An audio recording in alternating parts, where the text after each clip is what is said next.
ಇನ್ನು ಸಂಜೆ 4 ಗಂಟೆ ಆದರೂ ಕೂಡ ದರ್ಶನ್ ಮತ್ತು ಟೀಮ್ ವಿಚಾರಣೆ ಮುಂದುವರಿತಿದೆ. ಜೈಲಿನಲ್ಲಿ ರಾಜಾತಿಥ್ಯ ಸಂಬಂಧಪಟ್ಟ ಹಾಗೆ ಪ್ರಕರಣದ ವಿಚಾರಣೆ ಇವತ್ತು ಮೂರು ವಿಚಾರ ದರ್ಶನ್ ವಿಚಾರವಾಗಿ. ಒಂದ್ ಕಡೆ ಈ ಕೋರ್ಟ್ನಲ್ಲಿ ನ್ಯಾಯಾಂಗ ಬಂಧನ ವಿಸ್ತರಣೆ ಆಯಿತು, ಅದಾದ್ಮೇಲೆ ಒಂದ್ ಕಡೆ ಈ ಇಂಟ್ರಾಗೇಷನ್ ನಡೀತಾ ಇದೆ ವಿಚಾರಣೆ, ಹಾಗೆ ಶಿಫ್ಟಿಂಗ್ ಬಳ್ಳಾರಿಗೆ ಶಿಫ್ಟ್ ಮಾಡೋದು, ಇದು ಮೂರು ಕೂಡ ಇವತ್ತು ಆಗ್ತಾ ಇದೆ. ಮಾಜೂರು ಪ್ರಕ್ರಿಯೆ ಸೇರಿ ಆರೋಪಿಗಳಿಗೆ ಪೊಲೀಸರು ಗ್ರಿಲ್ ಮಾಡ್ತಿದ್ದಾರೆ. ವಿಚಾರಣೆಯಿಂದ ದರ್ಶನ್ ಶಿಫ್ಟ್ ತಡವಾಗುವಂತಹ ಸಾಧ್ಯತೆ. ಬಳ್ಳಾರಿಗೆ ಶಿಫ್ಟ್ ಮಾಡೋದು ಮೇ ಬಿ ಕತ್ಲಾಗುತ್ತೆ ಇವತ್ತು, ಯಾಕಂದ್ರೆ ಇನ್ನೂ ಕೂಡ 4 ಗಂಟೆ ಆದರೂ ಕೂಡ ಇನ್ನೂ ಇಲ್ಲೇ ಇದ್ದಾರೆ ಇವರು. ಪರಪ್ಪನ ಅಗ್ರಹಾರದಲ್ಲಿ ವಿಚಾರಣೆ ನಡೀತಿದೆ. ಜೈಲಿನಲ್ಲಿ ಏನೇನು ಫೆಸಿಲಿಟಿ ಮಾಡಿದ್ರಲ್ಲ ಜೈಲಿನಲ್ಲಿ, ಅದಕ್ಕೆ ಸಂಬಂಧಪಟ್ಟ ಹಾಗೆ ಪ್ರಶ್ನೆ ಕೇಳಲಾಗ್ತಾ ಇದೆ. ಸಿಗರೇಟ್ ಎಲ್ಲಿಂದ ಬಂತು, ಜೊತೆಗೆ ಮೊಬೈಲ್ ಫೆಸಿಲಿಟಿ ಎಲ್ಲ ಹೇಗೆ, ಇವರೆಲ್ಲ ಏನು ವ್ಯವಸ್ಥೆ ಮಾಡಿಕೊಟ್ರು. ಸೊ ಮೂವರು ತನಿಖಾಧಿಕಾರಿಗಳಿಂದ ನಡೀತಿರುವಂಥ ವಿಚಾರಣೆ. ದರ್ಶನ್ ಸೇರಿ ಉಳಿದಂಥವ್ರು ವಿಲ್ಸನ್ ಗಾರ್ಡನ್ ನಾಗ, ಕುಳ್ಳಾಸಿನ, ಹಾಗೇನೆ ನಾಗರಾಜ್ ದರ್ಶನ್ನ ಮ್ಯಾನೇಜರ್. ಸೊ ಇವರೆಲ್ಲರ ವಿಚಾರಣೆ ನಡೀತಾ ಇದೆ. ಈ ಒಂದು ಫೋಟೋ ಸಂಬಂಧಪಟ್ಟ ಹಾಗೆ, ಜೊತೆಗೆ ಯಾರು ಈ ಫೋಟೋವನ್ನು ತೆಗೆದ್ರು, ಇದು ಹೇಗೆ ಎಲ್ಲ ಕಡೆ ಸರ್ಕ್ಯುಲೇಟ್ ಆಯಿತು, ಜೊತೆಗೆ ಅಲ್ಲಿ ಭಾಳ ರಿಲ್ಯಾಕ್ಸ್ ಆಗಿ ಈ ಕಾಫಿ ಮಗ್ ಹಿಡಿದು ಸಿಗರೇಟ್ ಹಿಡಿದು ಕೂತಿರುವಂಥದ್ದು ಇತ್ತಲ್ಲ, ಈ ಘಟನೆ ಸಂಬಂಧಪಟ್ಟ ಹಾಗೆ, ಜೊತೆಗೆ ಈ ವಿಡಿಯೋ ಕಾಲ್ ಸಂಬಂಧಪಟ್ಟ ಹಾಗೆ. ಇನ್ನು ದರ್ಶನ್ ಶಿಫ್ಟ್ಗೂ ಮುನ್ನ ಬಳ್ಳಾರಿ ಜೈಲಿನಲ್ಲಿ ಸಿದ್ಧತೆ ಆಗ್ತಾ ಇದೆ. ಬಳ್ಳಾರಿ ಜೈಲಿನ ವ್ಯವಸ್ಥೆಯ ಬಗ್ಗೆ ಎಕ್ಸ್ಕ್ಲೂಸಿವ್ ಮಾಹಿತಿ. ದರ್ಶನ್ ಶಿಫ್ಟ್ ಆಗ್ತಿರೋ ಬಗ್ಗೆ ಜೈಲಾಧಿಕಾರಿಗೆ ಮಾಹಿತಿ. ಬಂದಿಖಾನೆ ಸಿಬ್ಬಂದಿ ಪೊಲೀಸ್ ಅಧಿಕಾರಿಗಳಿಂದ ಭದ್ರತೆಯನ್ನ ಹೆಚ್ಚು ಮಾಡಲಾಗ್ತಾ ಇದೆ. ಅಲ್ಲಿಂದ ಎಕ್ಸ್ಕ್ಲೂಸಿವ್ ಮಾಹಿತಿಯನ್ನು ನೀಡ್ತಾ ಇದೀವಿ, ಏನೇನು ಆಗ್ತಿದೆ ಅಲ್ಲಿ ಅಂತ. ಬಂದಿಖಾನೆ ಸಿಬ್ಬಂದಿ ಹಾಗೇನೆ ಪೊಲೀಸ್ ಅಧಿಕಾರಿಗಳಿಂದ ಈಗ ಭದ್ರತೆ, ಯಾವ ಬ್ಯಾರಾಕ್ನಲ್ಲಿ ದರ್ಶನ ಹಾಕಬೇಕು, ಸೊ ಬರಬೇಕಾದ್ರೆ ಅಲ್ಲಿ ಜನ ಸೇರುವಂಥ ಸಾಧ್ಯತೆ ಇರೋದ್ರಿಂದ ಅದಕ್ಕೋಸ್ಕರ ಹೇಗೆ ನೀಟಾಗಿ ಅಲ್ಲಿ ಯಾವುದೇ ತೊಂದರೆ ಇಲ್ಲ ಹಾಗೆ. ಸೊ ಬಳ್ಳಾರಿ ಕಾರಾಗೃಹದ ವಿಶೇಷ ಭದ್ರತಾ ಸೆಲ್ ಏನಿದೆ, ಭದ್ರತಾ ವಿಭಾಗದ 15ನೇ ಸೆಲ್ನಲ್ಲಿ ಇರಿಸೋದಕ್ಕೆ ಈಗ ಪ್ಲಾನ್ಗಳು ಆಗ್ತಾ ಇದೆ. ಅಲ್ಲಿ ಸಿದ್ಧತೆಗಳನ್ನು ಮಾಡ್ಕೊಡ್ತಿದ್ದಾರೆ. ಸೊ ದರ್ಶನ್ಗೆ ಕೊನೆ ಭಾಗದ ಸೆಲ್ಲನ್ನು ನೀಡಿರುವಂಥ ಜೈಲಾಧಿಕಾರಿಗಳು. ಸೊ ಬಳ್ಳಾರಿ ಜೈಲಿನಲ್ಲಿ ಏನೆಲ್ಲ ಸಿದ್ಧತೆ ಆಗ್ತಿದೆ ಅನ್ನೋದ್ರ ಬಗ್ಗೆ TV9 ಮೂಲಕ ನೀವು ಎಕ್ಸ್ಕ್ಲೂಸಿವ್ ಮಾಹಿತಿಯನ್ನು ಏನು ನಿಮಗೆ ನೀಡ್ತಾ ಇದ್ದೀವಿ. ಸೊ ದರ್ಶನ್ ಭದ್ರತೆಗೆ 3 ಸಿಬ್ಬಂದಿಯನ್ನು ನಿಯೋಜನೆ ಮಾಡಲಾಗಿದೆ. ಹಾಗೆಯೇ ಬಾಡಿ ಬೋರ್ನ್ ಕ್ಯಾಮ್ರಾವನ್ನು ಕೂಡ ಇವರು ಧರಿಸಲಿದ್ದಾರೆ ಅನ್ನೋದ್ರ ಬಗ್ಗೆ ಮಾಹಿತಿ ಇದೆ. ಸೊ ಬಂದಿಖಾನೆ ಸಿಬ್ಬಂದಿ ಪೊಲೀಸ್ ಅಧಿಕಾರಿಗಳಿಂದ ಭದ್ರತೆ. ಸೊ ಕೊನೆಯಲ್ಲಿರುವಂಥ ಕಾರ್ನರ್ ಇರುವಂಥ ಒಂದು ಸೆಲ್ಲನ್ನು ನೀಡಲಾಗ್ತಾ ಇದೆ ದರ್ಶನ್ಗೆ ಅಂತ ಈಗ ಮಾಹಿತಿ ಇದೆ.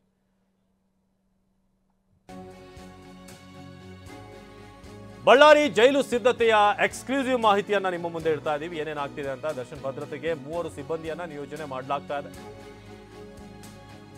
ಬಾಡಿ ವೋರ್ನ್ ಕ್ಯಾಮೆರಾ ಧರಿಸಲಿದ್ದಾರೆ ಸಿಬ್ಬಂದಿ, ಕ್ಯಾಮೆರಾ ಧರಿಸಲಿದ್ದಾರೆ ಕಾರಾಗೃಹ ಇಲಾಖೆ ಸಿಬ್ಬಂದಿ. ಸಿಸಿಟಿವಿ ಕಣ್ಗಾವಲಿನ ಸೆಲ್ನಲ್ಲಿ ಇರಲಿರುವಂತಹ ದರ್ಶನ್, ಸೂಪರಿಂಟೆಂಡೆಂಟ್ ಸೇರಿ 100 ಸಿಬ್ಬಂದಿಗಳಿರುವಂತಹ ಜೈಲಿದು.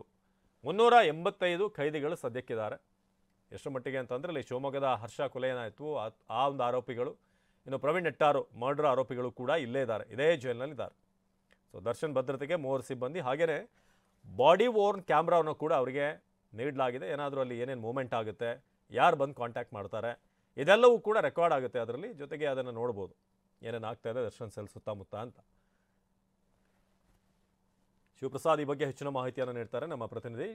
ಶಿವಪ್ರಸಾದ್, ಈಗ ಒಂದು ಕಡೆ ಈ ನ್ಯಾಯಾಂಗ ಬಂಧನ ವಿಸ್ತರಣೆ ಆಯಿತು, ಇನ್ನೊಂದು ಕಡೆ ಈಗ ಕೋರ್ಟ್ನಲ್ಲಿ ಈ ಜಾಮೀನು ವಿಚಾರಣೆ ಆಗ್ತಿದೆ ಪವಿತ್ರ ಗೌಡ ಸೇರಿದ ಹಾಗೆ. ಇನ್ನು ವಿಚಾರಣೆ ಇವ್ರದ್ದು ಕೂಡ ಆಗ್ತಿರುವಂಥದ್ದು ಏನಂತಂದರೆ ಏನೇನಾಯಿತು ಇವರಿಗೆ ವ್ಯವಸ್ಥೆನ ಮಾಡಿಕೊಟ್ರು, ಜೊತೆಗೆ ಬಳ್ಳಾರಿಗೆ ಶಿಫ್ಟ್ ಮಾಡುವಂಥದ್ದು ಕೂಡ ಮೋಸ್ಟ್ಲಿ ಇವತ್ತು ಕತ್ಲಾಗುತ್ತೆ ಅಂತ.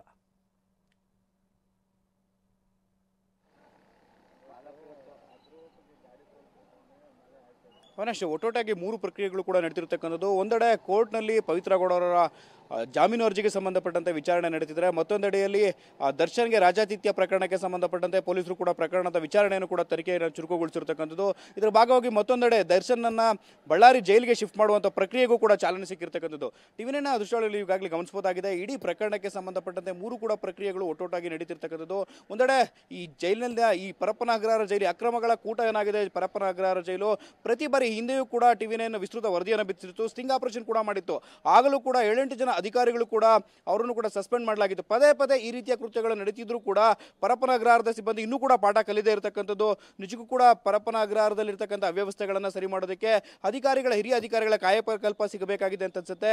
ಈಗಾಗಲೇ ದರ್ಶನ್ ಮತ್ತು ಆ ಗ್ಯಾಂಗ್ನ ರಾಜಾತಿಥ್ಯಕ್ಕೆ ಸಂಬಂಧಪಟ್ಟಂತೆ TV9ಗೆ ಲಭ್ಯ ಆಗಿರ್ತಕ್ಕಂಥ ದೃಶ್ಯಾವಳಿಗಳನ್ನು ನೀವು ಈಗಾಗಲೇ ಗಮನಿಸಬಹುದಾಗಿದೆ. ಅಷ್ಟೇ ಅಲ್ಲದೆ ಆ ಒಂದು ವಿಡಿಯೋ ಕಾಲ್ ಏನಿದೆ, ಪರಪ್ಪನ ಅಗ್ರಹಾರದ ಜೈಲಿನ ಸಿಬ್ಬಂದಿಗಳೆಲ್ಲರೂ ಕೂಡ ಅಲ್ಲಿರ್ತಕ್ಕಂಥ ಮ್ಯಾನ್ಯುಯಲ್ ಏನಿದೆ ಜೈಲಿನ ಸಿಬ್ಬಂದಿಗಳೆಲ್ಲರೂ ಕೂಡ ಬಂದಿಖಾನೆಯ ಮ್ಯಾನ್ಯುಯಲ್ ಪ್ರಕಾರ ನಡ್ಕೊಳ್ಬೇಕಾಗಿದೆ.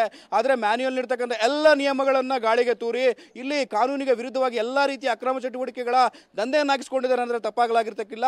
ಪರಪ್ಪನ ಅಗ್ರಹಾರ ಜೈಲಿನಲ್ಲಿ ಹಣ ಕೊಟ್ಟರೆ ಎಲ್ಲವೂ ಕೂಡ ಸಿಗುತ್ತೆ. ಅದಕ್ಕೆ ನೈಜ ನಿದರ್ಶನವಾಗಿರ್ತಕ್ಕಂಥದ್ದು ಇದುವರೆಗೂ ಕೂಡ ಟಿವಿ9 ಈ ಹಿಂದೆ ಬಿತ್ತರಿಸಿದಂತಹ ಸಿಂಗ್ ಆಪರೇಷನ್ ನಲ್ಲಿ ಸಿಕ್ಕಿರ್ತಕ್ಕಂಥ ದೃಶ್ಯಾವಳಿಗಳಾಗಿರ್ಬೋದು. ದರ್ಶನ್ ಜೈಲಿಗೆ ಒಳಬಂದಾಗಲೂ ಕೂಡ ಅಕ್ರಮ ಅಡ್ಡೆಯನ್ನ ಮಾಡ್ಕೊಂಡಿರ್ತಕ್ಕಂಥದ್ದು, ವಿಲಾಸಿ ಜೀವನವನ್ನು ನಡೆಸಿರ್ತಕ್ಕಂಥ ಇದಕ್ಕೆ ಸಂಬಂಧಪಟ್ಟಂತೆ ಲಭ್ಯ ಆಗಿರ್ತಕ್ಕಂಥ ಫೋಟೋಗಳನ್ನು ನೋಡೋಕೆ ನೀವು ಗಮನಿಸಬಹುದಾಗಿದೆ.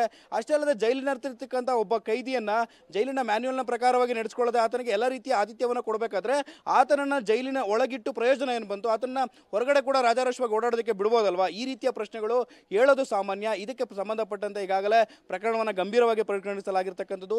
ಈಗಾಗಲೇ ಇಡೀ ಪ್ರಕರಣಕ್ಕೆ ಸಂಬಂಧಪಟ್ಟಂತೆ ರೇಣುಕಾಸ್ವಾಮಿ ಕೊಲೆ ಪ್ರಕರಣದಲ್ಲಿ ದರ್ಶನ್ ಕೇವಲ ಪ್ರಮುಖ ಆರೋಪಿಯಾಗಿಲ್ಲ. ಅದನ್ನು ಹೊರತುಪಡಿಸಿ ಜೈಲಿನ ಇವು ರಾಜಾತಿಥ್ಯ ಪ್ರಕರಣಕ್ಕೂ ಸಂಬಂಧಪಟ್ಟಂತೆ ಎರಡೂ ಪ್ರಕರಣಗಳಲ್ಲಿ ದರ್ಶನ್ ಪ್ರಮುಖ ಆರೋಪಿಯಾಗಿರ್ತಕ್ಕಂಥದ್ದು. ಇದಕ್ಕೆ ಸಂಬಂಧಪಟ್ಟಂತೆ ಈಗಾಗಲೇ ಒಬ್ಬ ಎಸಿಪಿ ಒಬ್ಬ ಇನ್ಸ್ಪೆಕ್ಟರ್ ನೇತೃತ್ವದಲ್ಲಿ ತನಿಖೆಯನ್ನು ಕೂಡ ಚುರುಕುಗೊಳಿಸಲಾಗಿರ್ತಕ್ಕಂಥದ್ದು.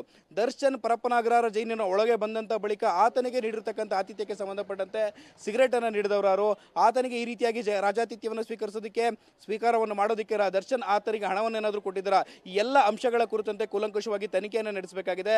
ಅಷ್ಟೇ ಅಲ್ಲದೆ ಜೈಲಿನ ಒಳಭಾಗದಲ್ಲಿ ಹೋಗುವಂತವರು ದರ್ಶನ್ನ ವಿಸಿಟ್ ಮಾಡೋದಕ್ಕೆ ಅಂತ ಹೇಳ್ತಾ ಇದ್ರು, ಅವರೆಲ್ಲರೂ ಕೂಡ ತೆಗೆದುಕೊಂಡಂತ ಹೋಗಿರ್ತಕ್ಕಂಥ ವಸ್ತುಗಳೇನೇನು ಎಲ್ಲವನ್ನೂ ಕೂಡ ಕೂಲಂಕುಷವಾಗಿ ಪರಿಶೀಲನೆ ಮಾಡಿ ಬಿಡಲಾಗಿದೆಯಾ, ಹಣವನ್ನೇನಾದರೂ ತೆಗೆದುಕೊಂಡು ಹೋಗಿ ದರ್ಶನ್ಗೆ ನೀಡಲಾಗಿತ್ತು ಅನ್ನೋದ್ರ ಬಗ್ಗೆಯೂ ಕೂಡ ಪೊಲೀಸರು ತನಿಖೆಯನ್ನು ನಡೆಸಿದ್ದಾರೆ.